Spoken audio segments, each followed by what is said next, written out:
Pumanaw na ang ama ni Angel Locsin na si Angelo Colmenares. Pinost kasi ng talent manager at pinsan ni Angel na si Mario Colmenares sa Facebook account nito ang art card ng burol ng yumaong ama ni Angel.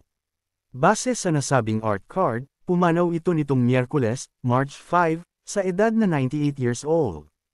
Ilang sandali nga lang ang itinagal ng nasabing Facebook post at binura rin agad ito ni Mario. Sa ngayon ay wala pang statement or post mula kay Angel. Noong 95th birthday nito noong 2022 ay nagpost pa si Angel sa kanyang Instagram account ng birthday message para sa kanyang ama na tinawag niyang human calculator, swimming coach, fitness motivator, history reference, minimalist expert, financial advisor, expenses police, and dutiful father. Sa nasabing birthday post ay pinasalamatan din niya ang kanyang ama. Thank you Daddy for your unending love and support as it has truly helped me to become the person that I am today. Wonderful birthday to you, my father dear.